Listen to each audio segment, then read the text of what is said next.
Saudara-saudara yang dikasihi Tuhan Yesus, kita bersyukur ya, anugerah Tuhan kita bisa memuji menyembah Tuhan. Amen. Ya, tidak berasa waktu berjalan begitu cepat sehingga kita hampir memasuki pertengahan tahun. Ya, nggak berasa.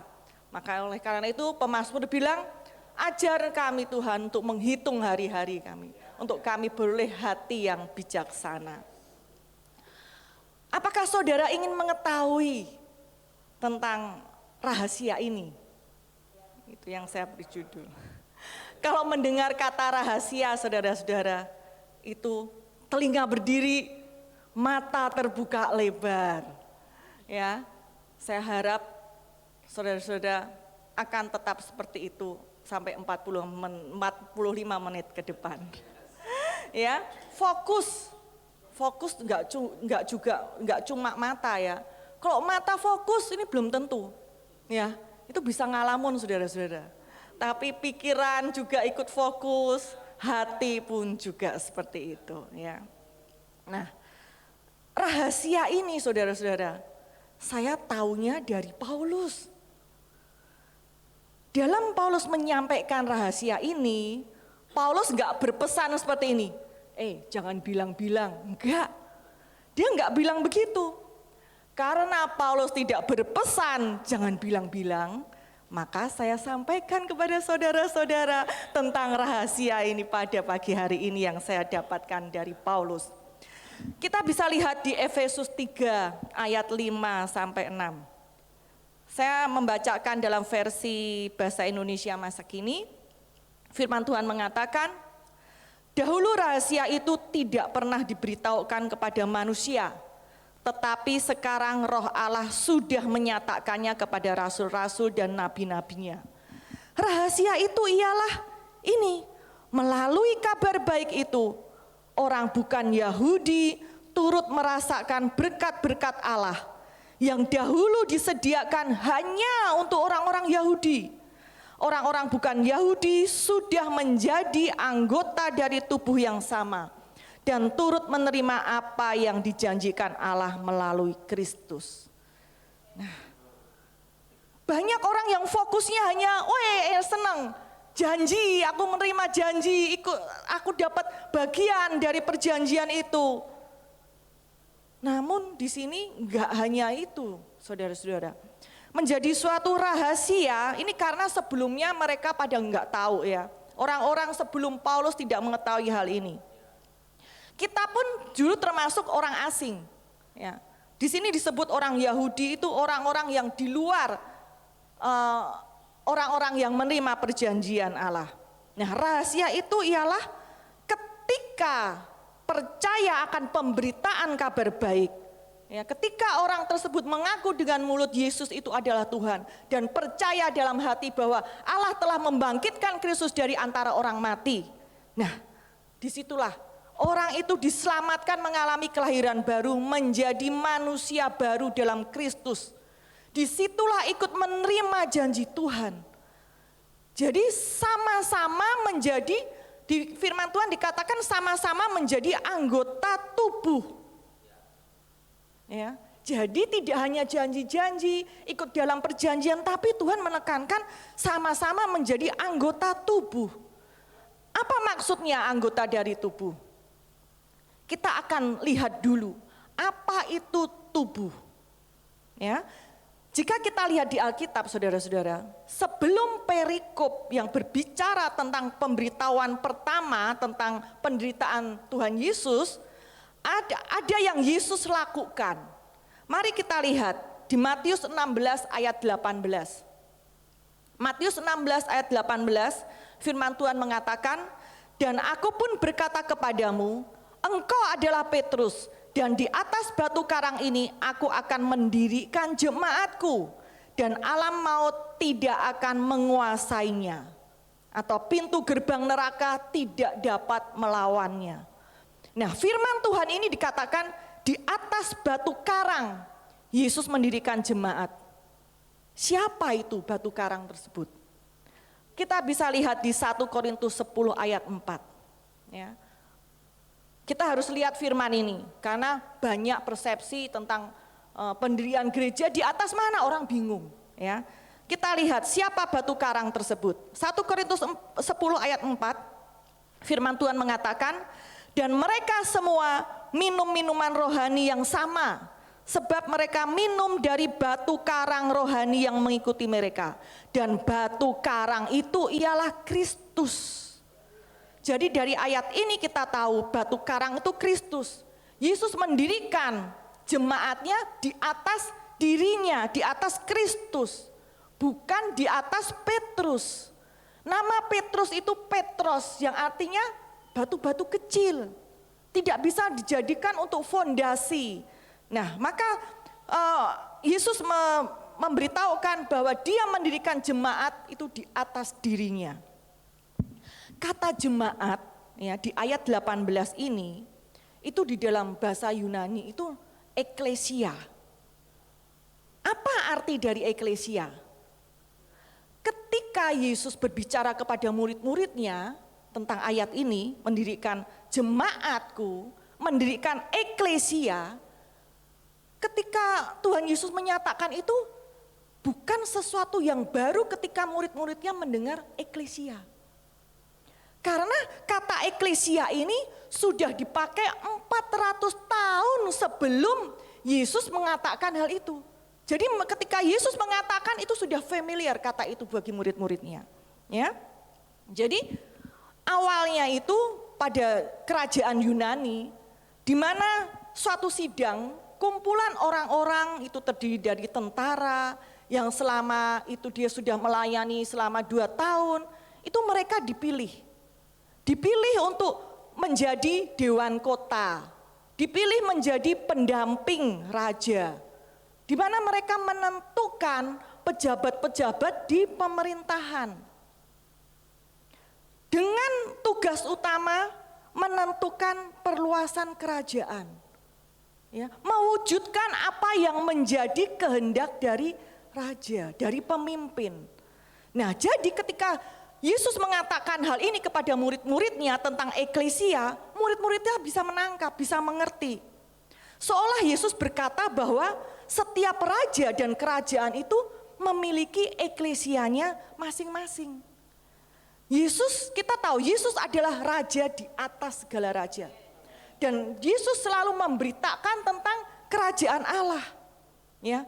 Jadi eklesia yang Yesus bangun adalah suatu sidang, yaitu perkumpulan, persekutuan dari orang-orang yang dipanggil keluar dari kerajaan kegelapan yang sudah dipindahkan ke dalam kerajaan terang. Ya. Nah, ke dalam kerajaan anaknya yang kekasih, itulah yang tadi kita sudah tahu, itulah orang-orang yang lahir baru. Orang-orang yang dipanggil oleh Kristus kepada Kristus. Jadi ketika orang lahir baru menerima Tuhan Yesus sebagai Tuhan dan Juru Selamat, dia menjadi orang Kristen. Dan dia dilakukan seseorang untuk dirinya sendiri. Dan ia bergerak sendiri. Namun ketika individu-individu yang telah lahir baru tersebut berkumpul, ada persekutuan, itulah yang Yesus maksud, itulah jemaat, itulah gereja, bersifat korporat, bersama-sama, bukan individu-individu. Nah, di ayat 18 ini tadi adalah kunci, merupakan deklarasi Yesus di dalam mendirikan gerejanya. Jadi gereja itu G huruf besar, itu bukan bangunan fisik saudara-saudara. Ya, itu bukan suatu bangunan imajinasinya mall, bukan, yang di situ ada ruangan untuk ibadah, bukan seperti itu. Atau bangunan fisik ada di atas gentengnya ada tanda salibnya, bukan seperti itu. Ya. Namun persekutuan orang-orang yang sudah lahir baru, sudah dipindahkan ke dalam kerajaan anaknya yang kekasih, kerajaan terang. Nah, jadi jemaat ini didirikan di atas Kristus, berarti Kristus sebagai kepala. Kita kembali ke surat Efesus tadi. Dalam perjanjian baru, Paulus Paulus ini satu-satunya rasul yang menyebut gereja itu dengan ungkapan tubuh Kristus. Gereja sebagai tubuh Kristus. Jadi kalau Bapak Ibu baca di surat Efesus itu dikatakan tubuh. Itulah yang dimaksud Paulus, yaitu jemaat-jemaat, yaitu gereja. Jadi kita tahu ya, eklesia itu jemaat-jemaat, itu gereja, itu tubuh Kristus. Jadi tidak peduli latar belakang dari orang tersebut yang sudah lahir baru itu, ya entah itu Yahudi, entah itu bukan, asal dia sudah lahir baru menjadi anggota tubuh. Meskipun dia orang Yahudi, tapi kalau dia tidak lahir baru, tidak mempercayai Yesus sebagai Tuhan di dalam kehidupannya, dia belum lahir baru, dia tidak menjadi bagian dari apa yang Tuhan katakan sebagai tubuh. Kita lihat Efesus 2 ayat 15. Firman Tuhan mengatakan, sebab dengan matinya sebagai manusia, ia telah membatalkan hukum Taurat dengan segala perintah dan ketentuannya untuk menciptakan keduanya menjadi satu manusia baru di dalam dirinya, dan dengan itu mengadakan damai sejahtera. Nah, seperti itu saudara-saudara. Ya, jadi tidak ada lagi itu orang Yahudi atau bukan, tapi di bawah satu, yaitu dia mengakui Yesus, percaya Yesus, lahir baru. Di situ menjadi satu manusia baru di dalam Yesus. Nah, kembali lagi tentang tubuh. Tuhan sudah menyampaikan menjadi anggota dari tubuh. Artinya ini sesuatu yang penting. Setiap apa yang Yesus maksudkan pasti bukan sekedar melempar kata-kata. Ada sesuatu yang penting di situ. Kita bisa melihat 1 Korintus 12 ayat 20. Firman Tuhan mengatakan, memang ada banyak anggota, tetapi hanya satu tubuh. Ya. Jadi bukan satu ayat saja Tuhan berkata tentang satu tubuh. Banyak anggota, yaitu kita. Masing-masing kita dari orang percaya itu tersusun menjadi satu tubuh. Nah, mengapa tubuh? Pentingnya apa dengan tubuh itu?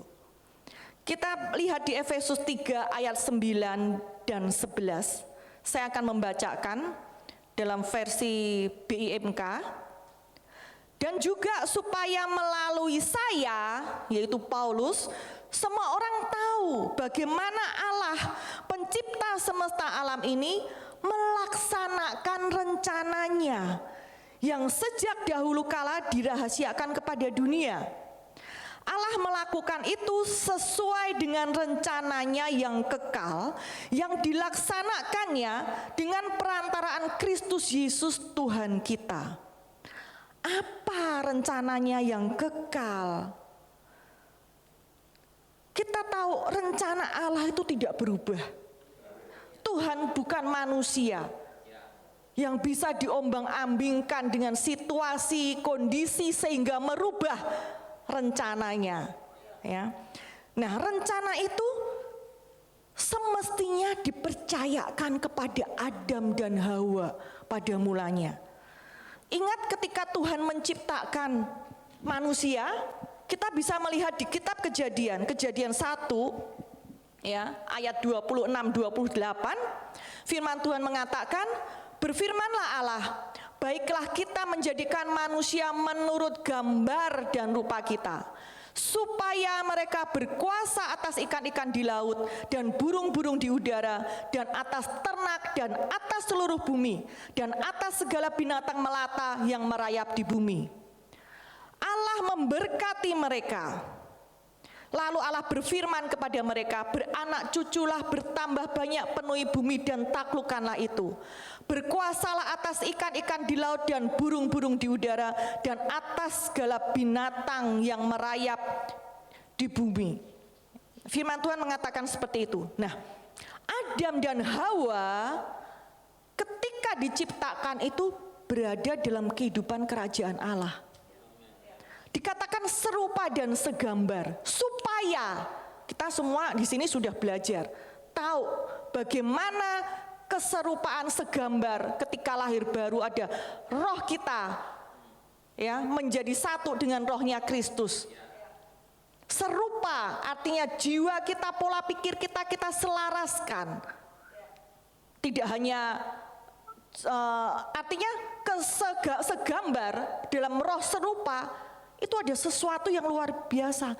Firman Tuhan mengatakan supaya mereka berkuasa. Di situ ada otoritas.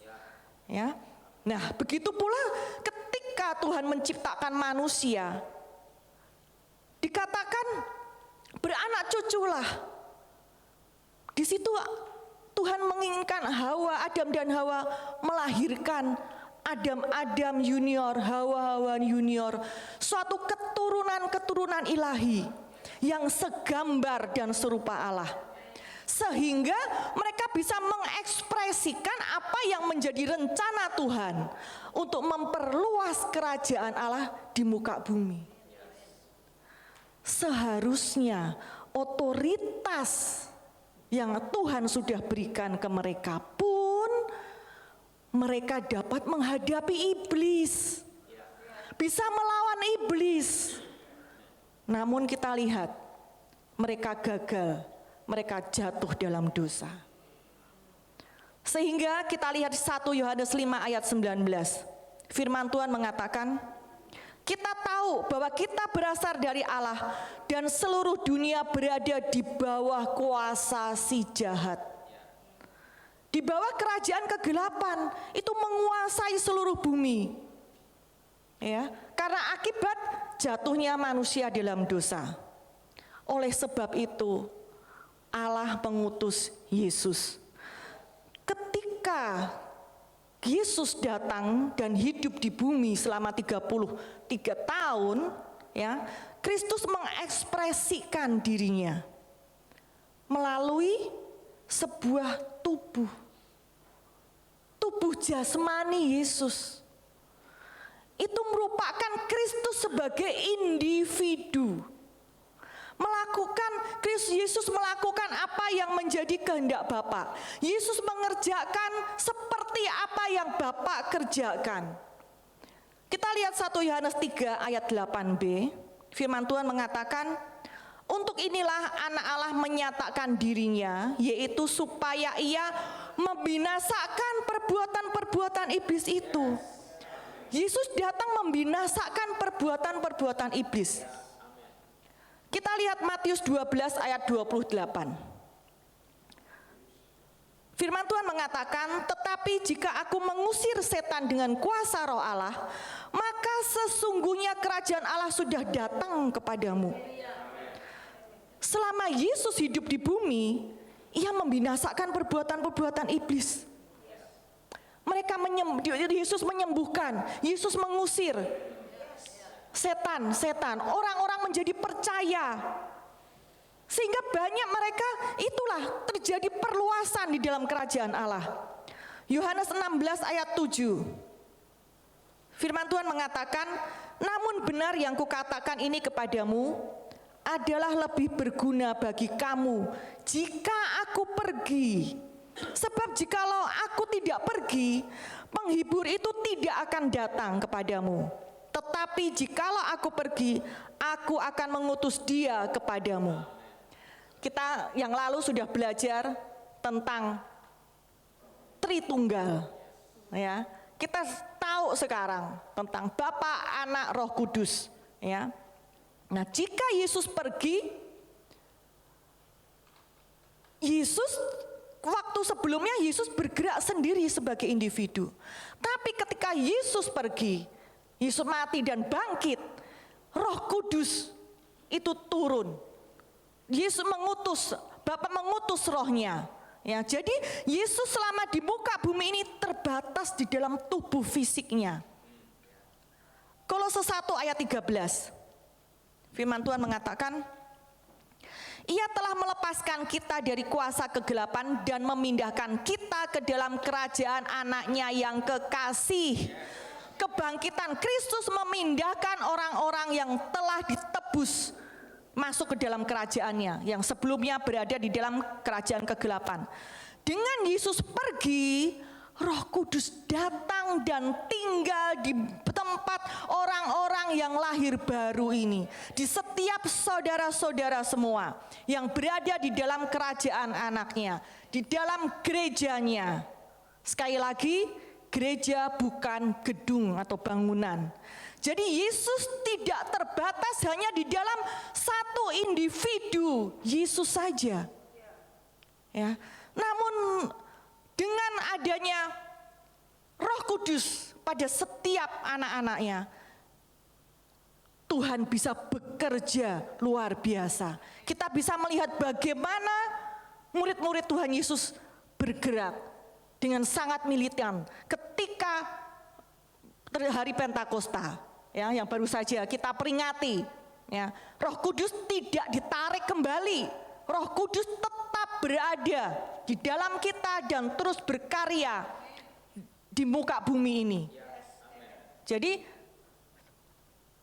jangan orang berpikir mau baptisan Roh Kudus, tunggu nanti saat ketika memperingati hari Pentakosta.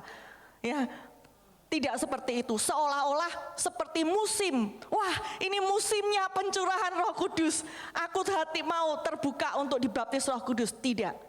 Setiap saat, setiap waktu, Tuhan bisa membaptis kita dengan Roh Kudus. Ya, karena Roh Kudus terus berkarya. Nah, Tuhan ingin mengembalikan posisi manusia yang dulunya telah jatuh dan berada di dalam kerajaan kegelapan, dikembalikan sebagai manusia baru ketika kita lahir baru. Kembali kepada rencana awal Tuhan ketika menciptakan manusia. Rencananya tidak berubah, tetap, itu kita pegang ya. Tuhan tetap mau menegakkan kerajaannya di muka bumi ini. Contoh saudara semua masing-masing nih ya, sebagai manusia itu memerlukan tubuh untuk mengekspresikan sebagaimana saudara apa adanya. Ya. Setelah Kristus bangkit hingga sekarang ini, Kristus pun memerlukan sebuah tubuh untuk mengekspresikan dirinya. Tidak lagi Kristus sebagai individu yang terbatas pada tubuh jasmani, tetapi Kristus secara korporat melalui saudara-saudara sebagai jemaat, sebagai tubuh Kristus.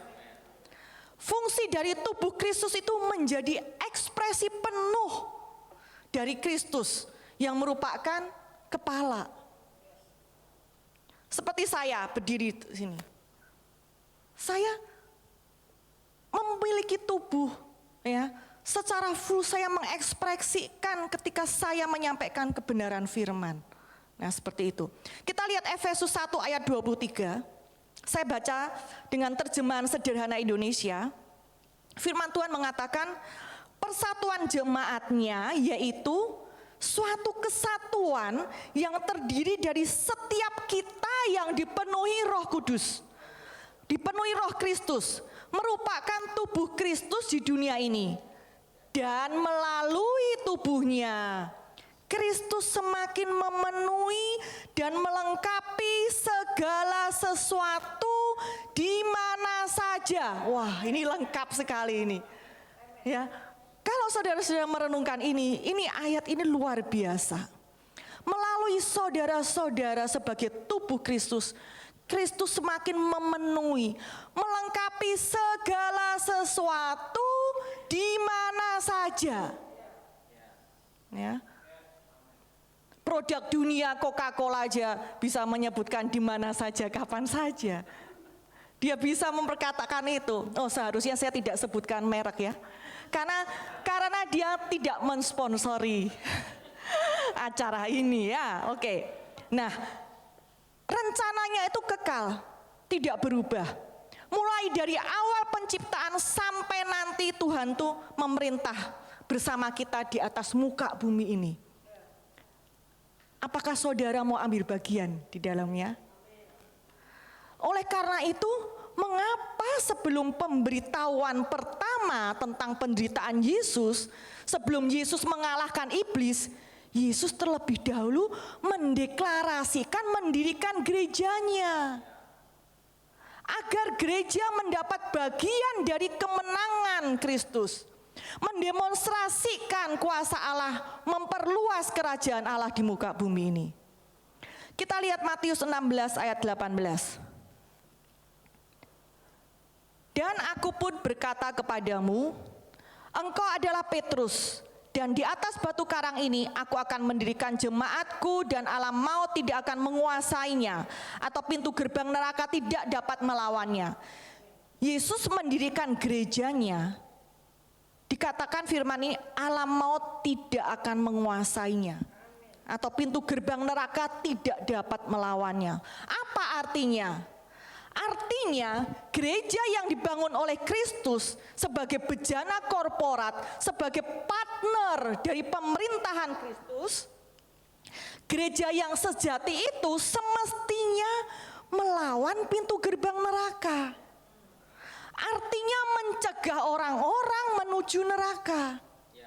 Artinya menolong orang-orang yang hidupnya seperti di neraka, meskipun masih di dunia ini, termasuk orang-orang Kristen. Makanya itu yang kita sudah tahu. Apa artinya kedatangan Yesus, memberikan hidup yang kekal itu seperti apa? Nah, itu seharusnya menjadi jawaban buat mereka. Setelah Yesus mendeklarasikan berdirinya gereja, maka di Matius 16 ayat 19 dikatakan, kepadamu akan kuberikan kunci kerajaan surga. Apa yang kau ikat di dunia ini akan terikat di surga. Dan apa yang kau lepas di dunia ini akan terlepas di surga. Nah, ayat 19 ini sebenarnya itu berbunyi, apa yang kau ikat di bumi akan terikat seperti di surga. Apa yang kau lepas di bumi akan terlepas seperti di surga. Artinya sudah terjadi lebih dahulu itu di surga. Dimulainya itu di surga sudah ada. Bumi tinggal mengikuti dengan otoritas yang kita lepaskan. Menjadikan apa yang di bumi ini harus tunduk pada apa yang terjadi, yang sudah terjadi di surga. Ini luar biasa kalau direnungkan. Di dalam saudara-saudara menghadapi masalah, saudara tahu yang sebenarnya itu ada yang di surga, bukan seperti yang di bumi. Maka saudara-saudara bisa menggunakan otoritas untuk apa yang secara jasmani, yang daging itu, yang saudara-saudara tidak inginkan karena tidak sesuai dengan kebenaran, harus tunduk di dalam nama Yesus. Seperti itu. Nah, satu nama itu melambangkan suatu identitas.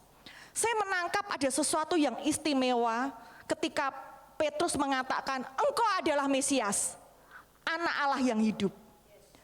Karena setelah itu Tuhan Yesus pun berkata, Tuhan Yesus memberi suatu penekanan, memperjelas. Tuhan Yesus berkata, dan aku pun berkata kepadamu, engkau adalah Petrus. Ketika Petrus mengakui mempercayai Yesus sebagai Mesias, Yesus pun menegaskan identitas Petrus. Engkau adalah Petrus. Dan berkata, kepadamu akan kuberikan kunci kerajaan surga. Apa yang kau ikat di bumi akan terikat seperti di surga. Apa yang kau lepas di bumi akan terlepas seperti di surga. Itu adalah otoritas. Jelas sekali Petrus, ketika Petrus percaya mengakui Yesus sebagai Mesias, Tuhan memperjelas ya individu, identitasnya. Ya, maksudnya identitas bukan individu, identitas Petrus itu berbicara tentang otoritas yang Tuhan berikan. Begitu pula dengan gereja, dengan saudara-saudara. Ketika saudara mengerti tentang identitas kita, itu ada otoritas. Kita lihat 1 Korintus 4 ayat 20. Firman Tuhan mengatakan, sebab kerajaan Allah bukan terdiri dari perkataan, tetapi dari kuasa. Kerajaan terdiri dari kuasa. Itulah yang harus dimanifestasikan, ya. Gereja, jemaat memanifestasikan kuasa dengan mendoakan orang-orang, melepaskan mereka, membinasakan perbuatan-perbuatan iblis seperti yang Yesus lakukan. Itulah kehidupan gereja. Bukan malah dikalahkan oleh iblis. Kita tidak mau mengulang hal yang sama apa yang Adam Hawa alami. Kita lihat Efesus 4 ayat 9 dan 10. Saya akan bacakan dengan versi AMD. Dan ia yang turun telah naik juga sampai ke tempat yang jauh lebih tinggi daripada langit. Ia melakukan itu supaya ia bisa memenuhi seluruh alam semesta ini dengan kehadirannya. Yesus telah menang total menawan musuh. Ya, Tuhan ingin menampilkan, mendemonstrasikan kuasanya melalui gereja sebagai tubuh Kristus, ya, untuk memperluas kerajaan Allah di muka bumi ini. Ini hal yang luar biasa, saudara-saudara. Ya, Tuhan mau mendemonstrasikan gereja supaya dunia melihat, sehingga ada perbedaan mana yang di dalam kerajaan Allah dan mana yang bukan. Kalau tidak, dunia tidak bisa membedakan, tidak ada perbedaan di situ. Kita lihat Efesus 4 ayat 11 dan 12. Dan ialah yang memberikan baik rasul-rasul maupun nabi-nabi, baik pemberita-pemberita Injil maupun gembala-gembala dan pengajar-pengajar, untuk memperlengkapi orang-orang kudus bagi pekerjaan pelayanan, bagi pembangunan tubuh Kristus. Ada pekerjaan Allah yang ingin dijalankan. Maka Tuhan memilih dan menganugerahkan berbagai karunia kepada orang-orang yang telah dibebaskan dari musuh, yang sudah berada di dalam kerajaan terang, untuk bekerja sama dengan pemerintahannya. Tuhan memberikan rasul, nabi-nabi, pemberita Injil, gembala, pengajar. Meskipun saudara-saudara tidak dipanggil di dalam suatu sebagai pengajar di dalam gereja mungkin, tapi saudara-saudara bisa mengajar. Saudara-saudara bisa memberitakan Injil, pemberita-pemberita Injil ini. Di mana ketika saudara-saudara memberitakan Injil, orang merespon. Di situ artinya saudara memindahkan mereka dari kerajaan kegelapan kepada kerajaan terang. Memperlengkapi, firman Tuhan mengatakan memperlengkapi orang-orang kudus. Memperlengkapi ini dari kata katartismos, artinya menyempurnakan atau mempersiapkan, ya. Berarti juga complete furnishing. Jadi begini saudara, suatu gambaran seorang pemahat yang mengambil seonggok kayu seonggok kayu artinya tidak berbentuk. Ya, kemudian dia mulai memahat sesuai dengan imajinasinya. Itu memperlengkapi, itu seperti itu. Begitu pula Tuhan. Tuhan memperlengkapi, membentuk, memperlengkapi orang-orang kudusnya di dalam kerajaan terang sesuai dengan apa yang menjadi rencananya Tuhan. Apa yang menjadi maksud dan tujuan Kristus sebagai kepala tubuh. Kita lihat Efesus 4 ayat 13.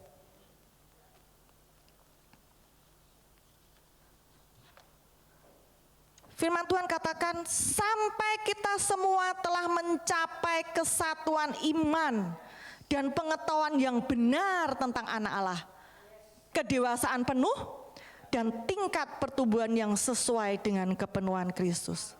Di sini tidak dikatakan sampai salah satu dari kalian, tidak dikatakan seperti itu.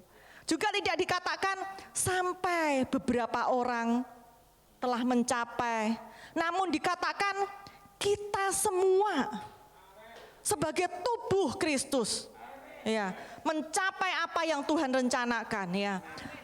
Eklesia itu sudah terbentuk, gereja sudah terbentuk, namun belum mencapai kesatuan iman, pengetahuan yang benar tentang anak Allah, kedewasaan penuh, maupun pertumbuhan yang sesuai dengan kepenuhan Kristus.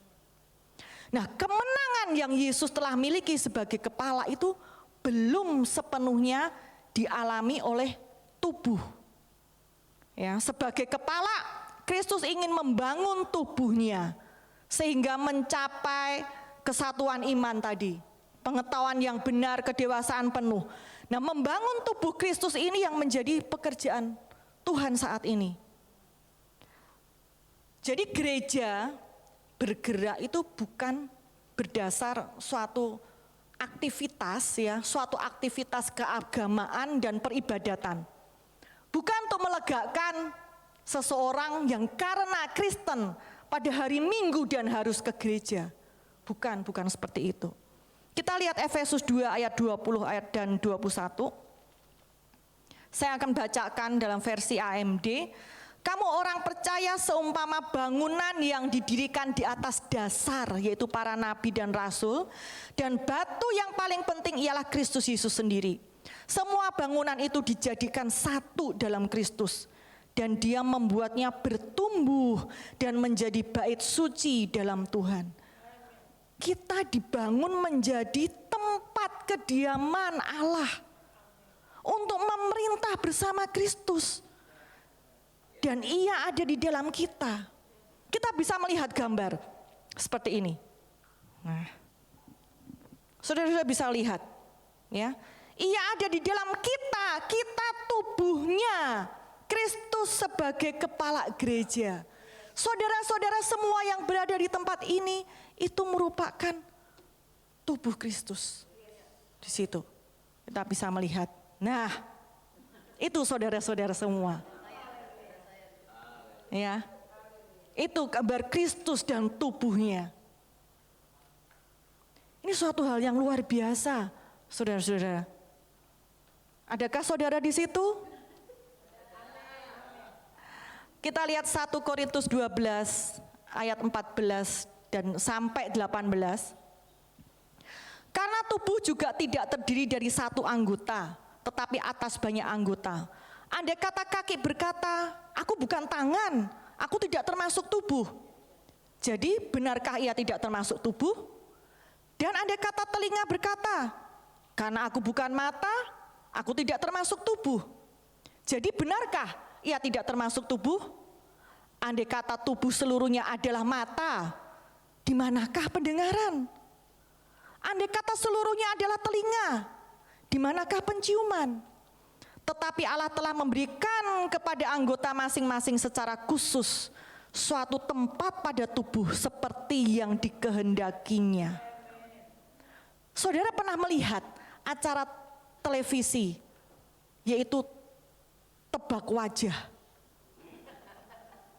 Saudara akan melihat di situ terlihat matanya saja, ya, atau tangannya atau kakinya saja. Apakah saudara bisa menangkap apa yang orang tersebut manifestasikan atau ekspresikan? Enggak, akan sulit. Tapi kalau itu semua menjadi satu, dia mengekspresikan apa yang dia akan lakukan. Ya, kita tadi di gambar ini nggak bisa melihat kalau Pavo tersenyum. Kalau Pavo posisinya seperti itu, kita nggak bisa melihat, karena yang lihat hanya matanya saja. Ya, Pavo tidak bisa mengekspresikan dirinya. Ya, saya tidak dapat mengekspresikan kepribadian saya hanya berdasar mata saya saja, telinga saya saja. Nah, seperti itu. Saya berdiri di sini dengan kelengkapan tubuh, saya dapat mengekspresikan, menyampaikan apa yang firman Tuhan katakan. Seperti itu. Saya bisa dengan suara keras, saya tidak bisa dengan suara yang lembut. Tangan saya bisa mengekspresikan apa yang akan saya ekspresikan. Nah, begitu pula Kristus. Kristus pergi agar Roh Kudus datang, dan Roh Kudus itu sudah tinggal di dalam setiap saudara yang lahir baru. Kristus sebagai kepala gereja mau menyatakan kepribadiannya. Kristus mau mengekspresikan melalui tubuhnya.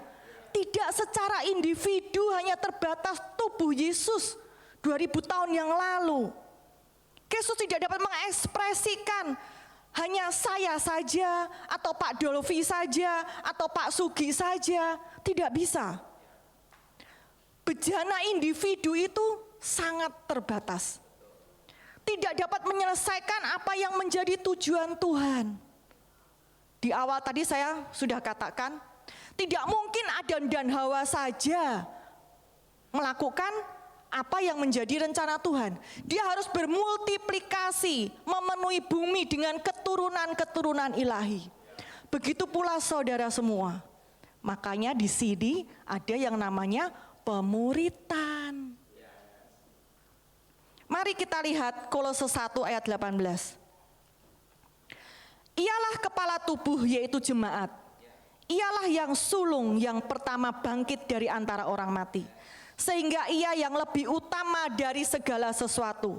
Yang utama itu Kristus sebagai kepala dari jemaat. Jemaat adalah tubuh, perlu utuh dari tubuh itu. Setiap saudara semua menyatakan Kristus.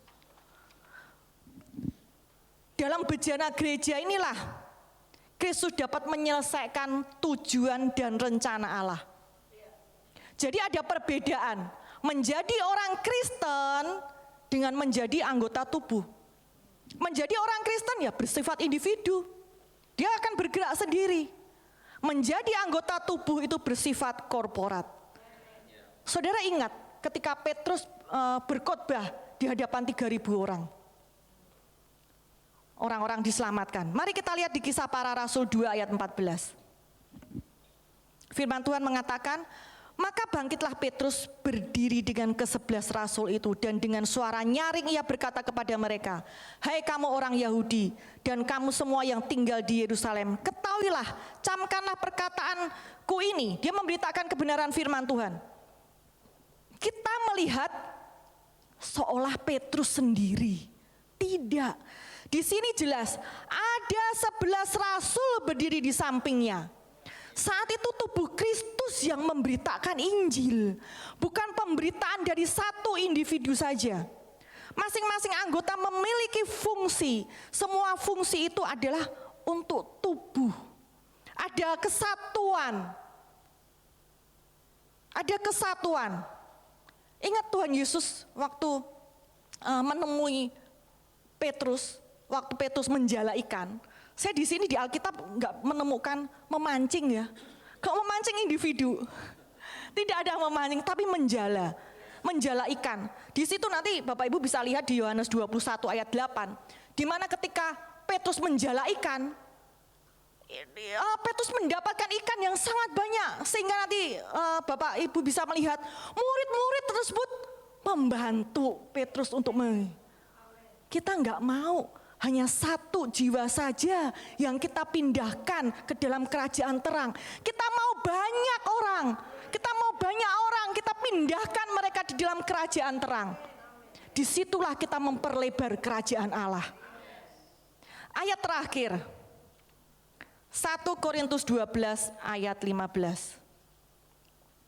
Andai kata kaki berkata, karena aku bukan tangan, aku tidak termasuk tubuh. Jadi benarkah ia tidak termasuk tubuh? Jangan menganggap rendah diri. Jangan ada rendah diri di antara saudara-saudara. 1 Korintus 12 ayat 21, firman Tuhan katakan, jadi mata tidak dapat berkata kepada tangan, aku tidak membutuhkan engkau. Dan kepala tidak dapat berkata kepada kaki, aku tidak membutuhkan engkau. Ini suatu kesombongan diri. Menganggap satu orang bisa, nggak perlu yang lain. Menganggap orang lain rendah. Hal ini saya harap tidak ada di tempat ini. Ya. Sebagai orang Kristen harus masuk di dalam persekutuan sebagai kehidupan normal sebagai orang Kristen. Ya. Apa yang saya tidak dapat mengetahui, anggota tubuh lain dapat mengetahui. Apa yang saya tidak dapat lihat, anggota tubuh lain dapat melihat. Apa yang saya tidak dapat melakukan, anggota tubuh lain dapat melakukan. Saya harus mengizinkan anggota tubuh lain untuk mensuplainya. Untuk kita menggunakan persekutuan tubuh itu. Karena itu realitas kehidupan kita sebagai anggota tubuh. Kita tidak mungkin bertumbuh itu terpisah dari lainnya. Gereja dipanggil oleh Kristus kepada Kristus. Sekali lagi ada rencana Tuhan. Ada pekerjaan Tuhan yang Tuhan jalankan lewat gerejanya. Kita dibangun menjadi tempat kediaman Allah untuk memerintah bersama Kristus, memperluas kerajaannya.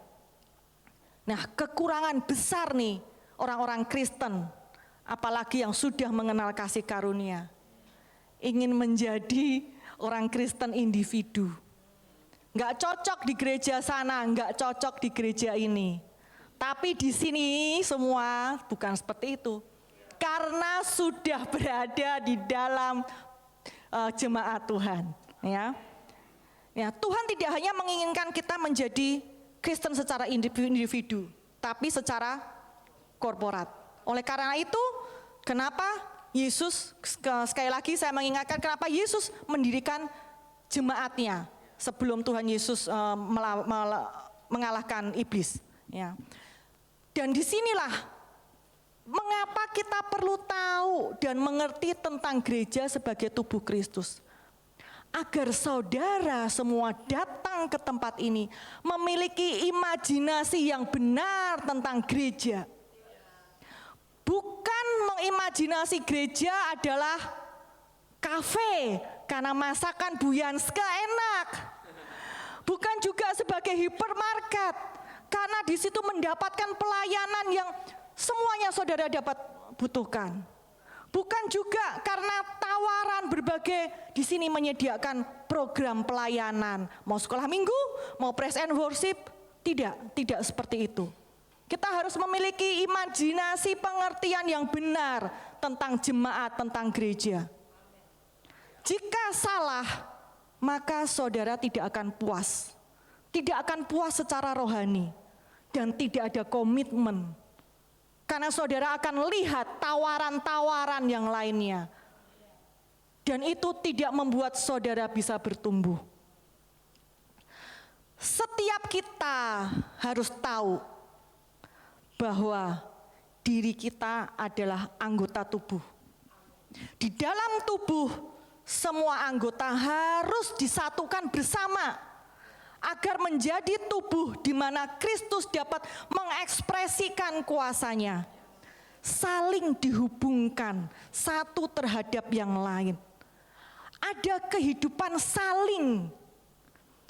Hal itu yang membuat kita dapat bertahan. Jika tidak, tanpa disadari cepat atau lambat, akan melemah. Jika saudara hanya berdiri sebagai individu, akan menjadi kering dan tidak dapat bertahan. Tuhan mau kita sebagai anggota tubuh Kristus dapat dibangun untuk mencapai kesatuan iman, pengenalan yang benar akan anak Allah, kedewasaan penuh, dan pertumbuhan sesuai kepenuhan Kristus. Dan kita dapat memanifestasikan apa yang Kristus inginkan sebagai kepala gerejanya di dalam kehidupan setiap kita. Kita memperlebar kerajaan Allah di muka bumi ini. Tuhan Yesus memberkati saudara-saudara.